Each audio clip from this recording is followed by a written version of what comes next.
Alright everybody, today's gonna be fun. You've heard me tease something called 4PI, and I've tried to explain this in another video, you can check it out right there. But today what we're gonna do is I'm gonna start diving through your ad accounts. So what we're gonna do is start off with 3 KPIs that you've been told are super important. And we're actually gonna unpack why they have absolutely no value at all. And then I'm gonna show you the only 4 metrics in Facebook that you need to know so that you can scale every week. Remember, 1% a day is 37x a year. 5% 3 times a week is 2x a month. Wherever you're at right now, we could be doing so much better. And it all comes down to the information you look at and the data you actually value. So this one's gonna be super fun. I'm gonna share my screen and I'm gonna dive into one of your ad accounts. This one comes from a great friend of mine, Stephen Bell. His brand is called Protect Wraps, and let's just show it over here real quick, give him a shout out. By the way, if you want me to do one of these for your brand, go ahead and drop it down in the comment section below. I'm always open, and we're gonna be doing a lot more of these screen share, brand deep dives. This is what it's like to get on a consulting call with me, and instead I'm gonna share it with all of you for free. Let's go. Now, before we get started, I just want to throw this up on the screen. There you go. That's the QR code to check out the Facebook Ads MBA program. Also, during this time, go ahead and like, subscribe, do whatever you want. If you're interested in absolutely leveling up to the point where you're going to be better than 99% of people, you can make a 6-figure income working part-time as a media buyer, and you never have to hire an ad agency ever again. That's the link. Hundreds of people have done it. We have 0 people that have ever asked for their money back. And the success rate of brands going from needing help or potentially going out of business to positioning themselves for an exit, hiring a lot more people, and feeling way more secure, well, it's basically 100%. So it's like over 90%. This is the ticket. So that being said, let's get to the video today. So let's start with the 3 primary KPIs that you've been told actually have any value. First one being CTR, click-through rate. This is the golden child of ad metrics, representing the percentage of people that saw an ad and actually clicked on it. It's like the applause meter for your ad's performance. But is a standing ovation always justified? Or more importantly, is a room full of crickets actually a bad thing? Second is ROAS, return on ad spend. Now, if you've been playing along in the home game, you know that I don't value this metric at all, but let's break it down real quick. This is the big boss. It measures revenue for every dollar spent. It's the ultimate profitability indicator. But is it the real deal or just fool's gold? And lastly, conversion rate.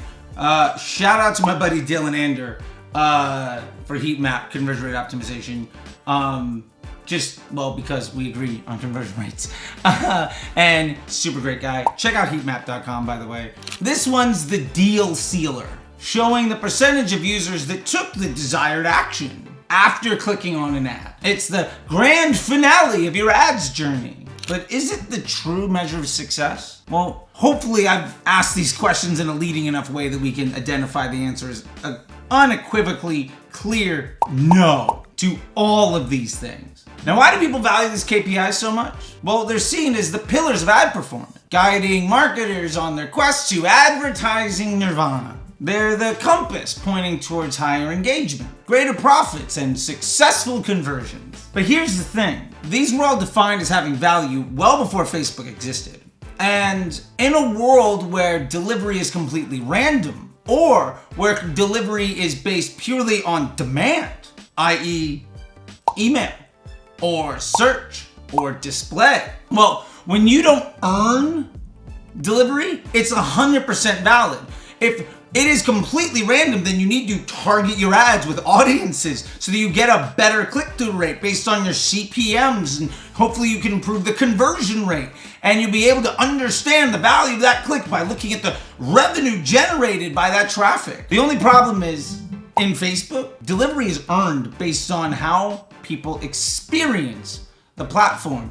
And by the way, check out our playlist right there on how Facebook works so that you can understand a lot more of this in detail because I don't have time to get into it all today. That all being said, the point here is that none of these metrics are valid inside of Facebook because Facebook works completely differently. Facebook is a meritocratical economy. In Facebook, spend is earned based on how somebody experiences the content. And Facebook's business model is to show people content they want to see.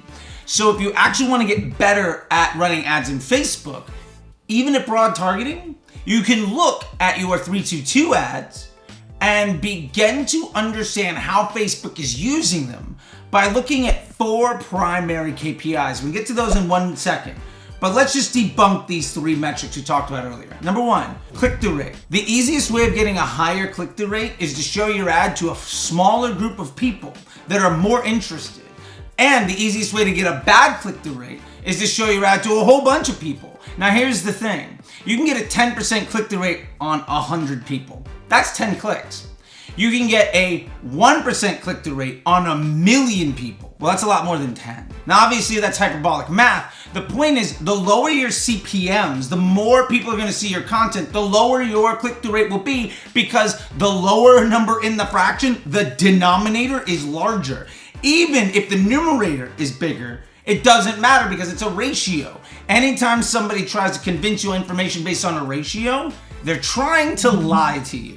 Which brings us to conversion rate. Now, conversion rate, how many people clicked on this ad and purchased? Well, that's a metric that has absolutely no value because here's the thing.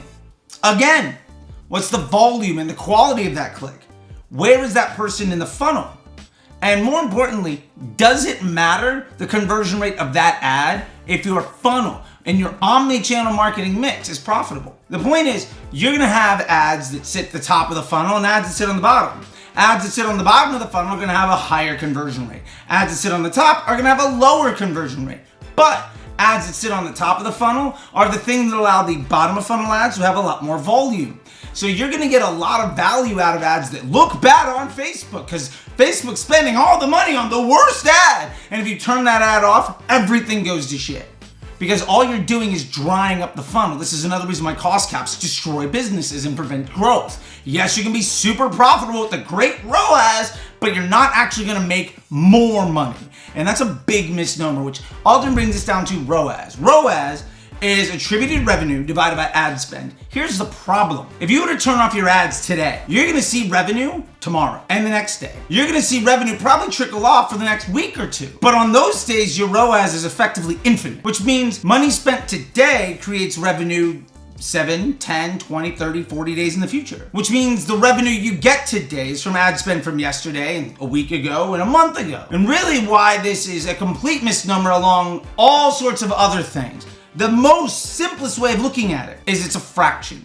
The numerator on that fraction, revenue, has nothing to do with the denominator, spend. This spend isn't the reason that revenue happened, which means it's a data point that is not actionable because the data isn't correlated. So it basically says, and oh, by the way, that revenue number is usually completely wrong. It's a number that's inaccurate divided by a number that isn't the reason it happened. If that's your definition of success, maybe that is the reason that you're struggling. So that being said, what are the 4 metrics you actually need to care about? Well, let's unpack all of that right now. All right, so let's pull up this one campaign build using 322s from our buddy Stephen Bell. Now, if we take a look at this, this is the last 7 days. This is a CBO campaign with 2 322 ads. We don't have a control environment yet. And if you take a look at this, all we're actually looking at is amount spent, CPM, frequency, and efficiency, in which case this is cost per purchase. And that could easily be cost per app download or cost per subscription or cost per lead, whatever. So let's take a look at these numbers and first off, just go ahead and infer some of the other things. Now, so which of these ads has a better CTR? Well, looking at the CPM and looking at the frequency, we're gonna basically say on any given day, the CTR of these ads is about the same.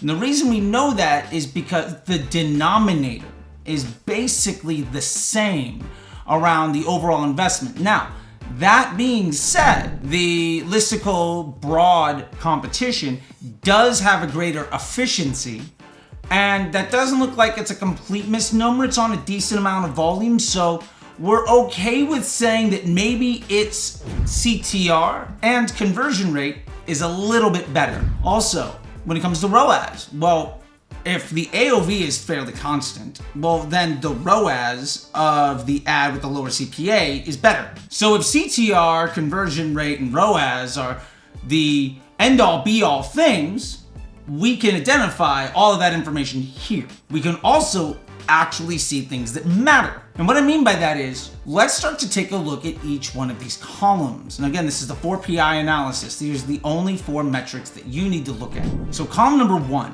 spend. In a meritocracy, what ad earns more spend?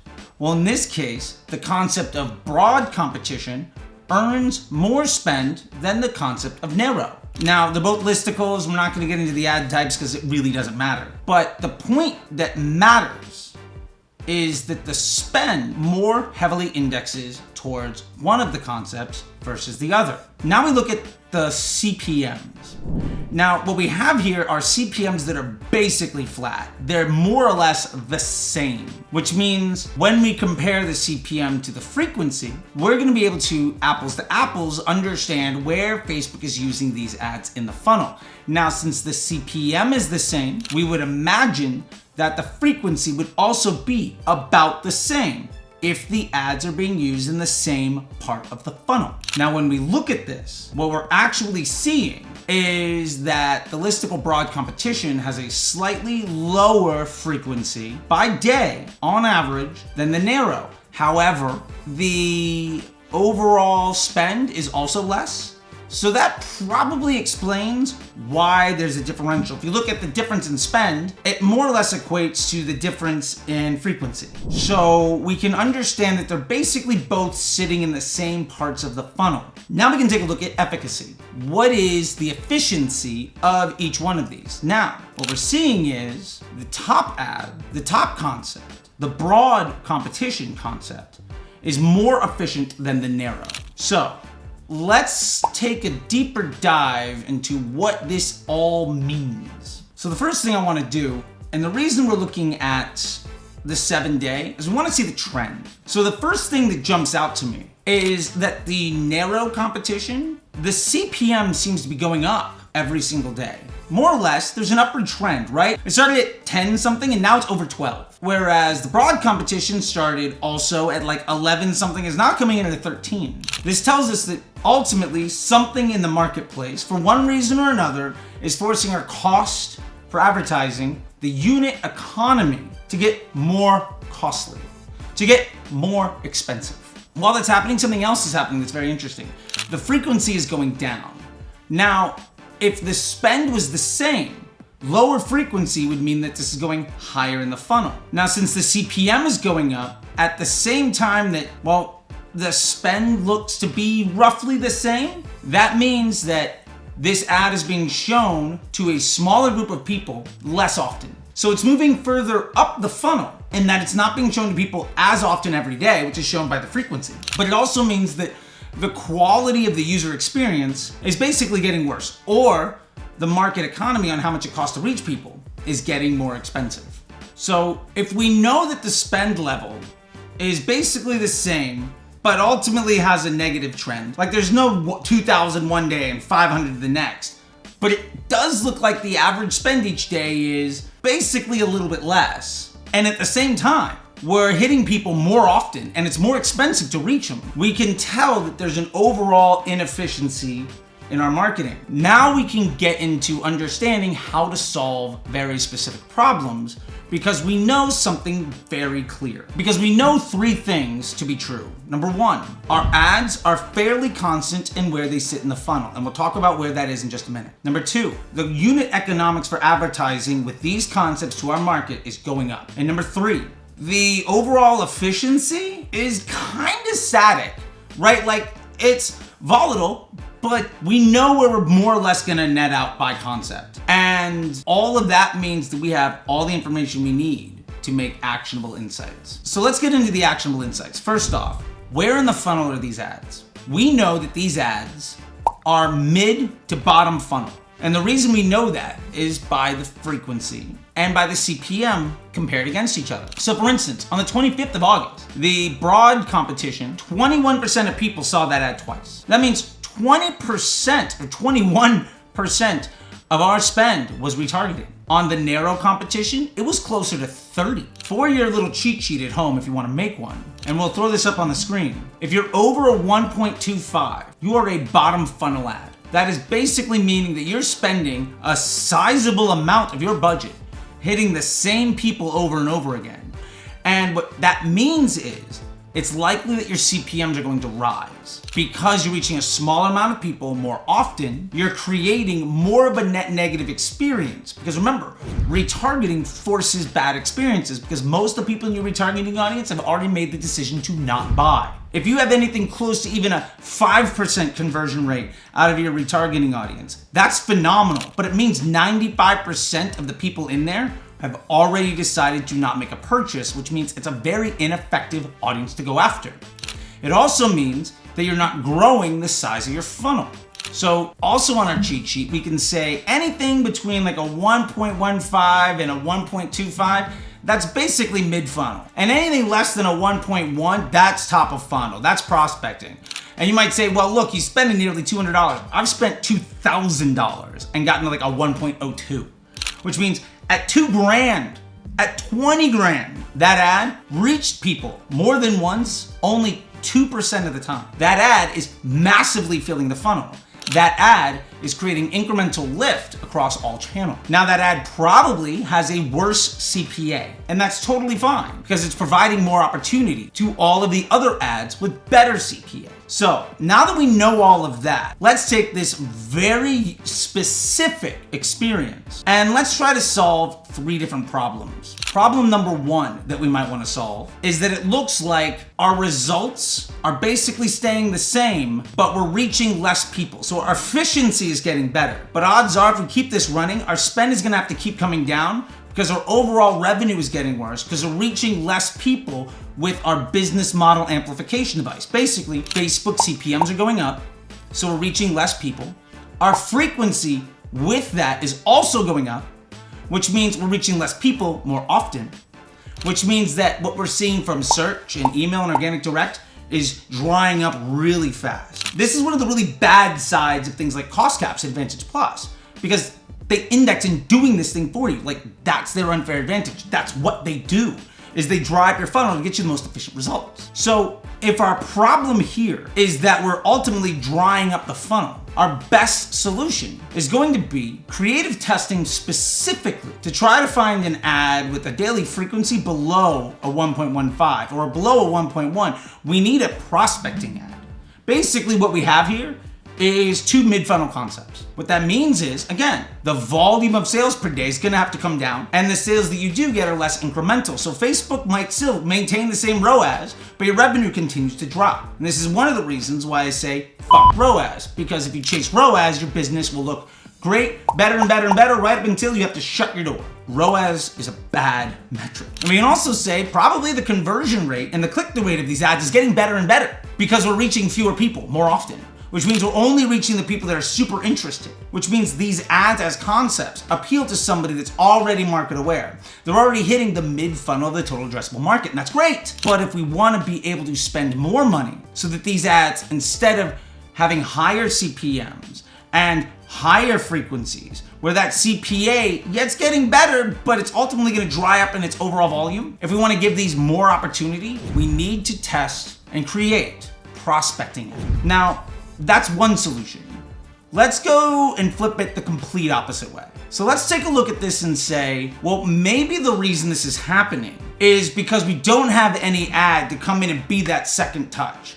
These are all retargeting ads because they have to be, which we can also see in the data because the ads are indexing lower and lower in the funnel and that CPM is rising higher and higher. What if we said, look, instead of trying to feed the funnel by going upper funnel, what if instead we made something very specifically to be that second touch, which would force these ads further up the funnel? In that case, we would try to go after an ad that would represent with a higher daily frequency, a higher CPM, and a better cost per result. Because the golden rule, lower CPM, lower frequency, lower efficiency, more opportunity. And inversely, higher CPM, higher frequency, higher efficiency, lower opportunity, lower incremental lift, lower overall revenue at what looks better on the platform. So solution number 2 here might be to create ads that very specifically talk to folks that have looked at these 2 ads and try to absolutely close the deal, which means that these ads no longer have to be used as retargeting ads, and Facebook can instead start to put them back closer to where they were when they began in this data set and start to push these ads further up in the funnel. Now, we have to also take into account when we're looking at frequency and CPMs, we have to take into account the overall spend level. So you might say, well, this ad frequency is lower, but if the spend is half as much, you have to think if the spend was twice as much, that frequency is also gonna be a lot higher. So frequency is relative to ad spend. So you're gonna see me sometimes say things like, the frequency is getting worse or going up, even though the number is less. But that's because the ad spend went from 164 to 80. So if we're spending half as much money, but that frequency went from a 1.2 to a 1.17, what do you think is gonna happen when we spend twice as much money? So these are relative terms, and I really wanna drive that home. Now, the third thing that we can focus on here is trying to understand these ads are basically doing the same job. So do we need both? The solution to this might also be to take the best post IDs of both of these, maybe the best 1 or 2 post IDs of both of these ad sets, throw them in a winner's ad set, a control ad set, and then test to make something that's top of funnel and something that might be bottom of funnel, and just see what can we do better. Because here's the thing, these ads are both basically doing the same job. However, the narrow is doing that job worse. So the question ultimately becomes, do we need both of them? Now, generally speaking, if you already have a winner's ad set and it's already got ads and these are competing with it, we would say, hey, look, maybe you don't even need either one of them. But because we don't have a controlled environment, we could take a look at these 2 ads and say, these are very well established mid-funnel ads. Awesome.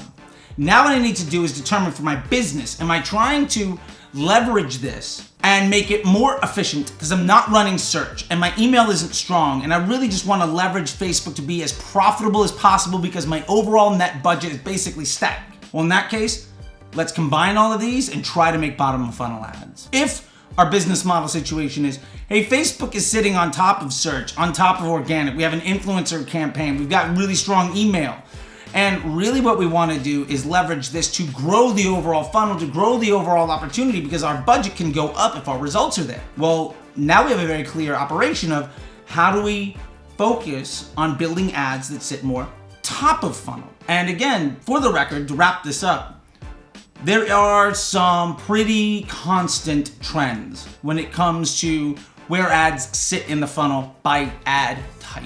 Overall, square images tend to be used as retargeting ads more often by the platform for 2 reasons. 1, they're available in more inventory. Basically, a square ad can be shown everywhere. It can be shown in Reels, shown in Instagram, Facebook, desktop, mobile, display network, it can go anywhere. A full screen vertical video, on the other hand, well, it's not eligible for a lot of ad placements. So just by sheer inventory, that ad will tend to sit higher in the funnel, whereas a square image will sit lower in the funnel. Also, images tend to be less eye-catching than videos. So images are only effective at stopping the scroll if somebody's already aware of something, which means an image ad is only gonna get attention if somebody's already aware of it, which means by just definition, that ad will probably be more of a retargeting ad than a prospecting ad. Now, here's the little twist, and there's 2 of them. Number 1, sometimes that image ad that's a retargeting ad could be a top of funnel ad because you're retargeting the rest of your total addressable market. You might do a very good job with an image ad of comparing yourself to competitors, and it could be a conquesting ad that basically stops the scroll of everybody that's in market, but they might not know who you are. And us versus them ads tend to sit higher in the funnel, especially if you make them like 4x5s. And if you make those videos, well, they tend to sit even higher in the funnel because you're not telling somebody why you're great. You're not telling somebody why they should overcome an objection they have with you. You're telling somebody that you exist to overcome an objection they have with somebody else. And that can be the first touch and can absolutely crush. The other little fun wrinkle is that longer videos tend to sit lower in the funnel because the people that are interested in watching a 2-minute long founder video aren't the people that don't know who you are. They're the folks that are looking for a reason to make a sale, to take an action. And so in Facebook's business model of retention of attention for profit and giving people a positive user experience, those videos tend to be excellent at solving a mid-funnel problem, sometimes even a bottom funnel problem. So when you're trying to overcome issues, understand when you're doing a creative test, you're trying to solve a problem, you're conducting a test. And with that, you need to understand what problem you have. And CTR won't tell you. Conversion rate won't tell you. ROAS won't tell you. Hook rate won't tell you.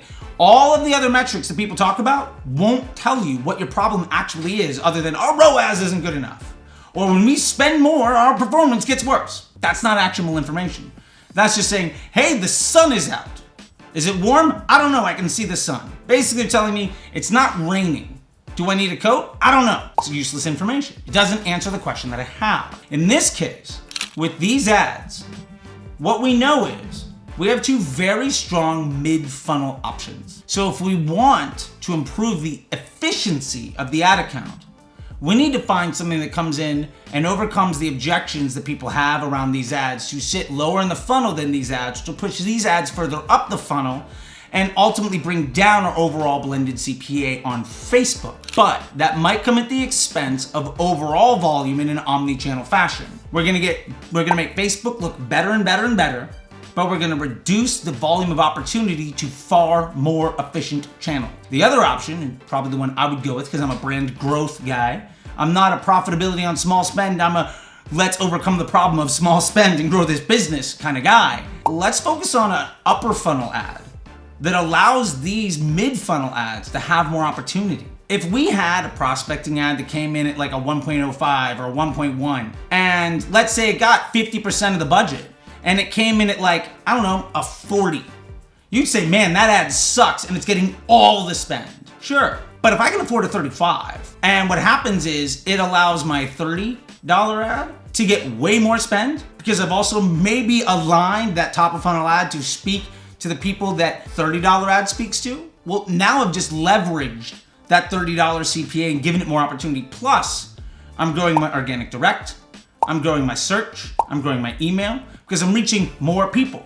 Odds are, in that case, if my frequency is a 1.1, 1.05, my CPMs are gonna be in the $8 or $9 range. So I'm also reaching 20, 30% more people with every dollar. So not only am I reaching more people, I'm reaching them less often, so I'm reaching more net and new individuals. I'm growing the size of the funnel, which also is letting these ads that have been proven to work at a certain level of efficiency to have more opportunity. And if we want to grow the business, it's about providing the most stable, projectable front end that amplifies the more effective marketing channels so that we can, in a more stable and projectable fashion, acquire future cash flow at a profit. That's how Facebook ads work. So, if you're looking at metrics besides spend, CPM, frequency, and efficiency, you're not looking at anything that actually tells you what's going on. And most of that information, well, it's gonna steer you in the wrong direction. So with that being said, I hope this kind of makes 4PI analysis more interesting and more actionable for you. If you have any questions of that stuff, please drop them down below. You'll see links to all sorts of things. Again, big shout out to Steven for letting me showing this ad account. I appreciate it. If you want to be a part of it, let me know and I'll feature you in one of these coming up in the future. If you have any other questions or other things you would like me to do more features on, please let me know. And down below, you'll see links for the MBA program. You'll see links for the newsletter. You'll see links for all of this stuff that I've got. This wonderful hat is now for sale. So check it out. And until next time, I'll see you on the internet.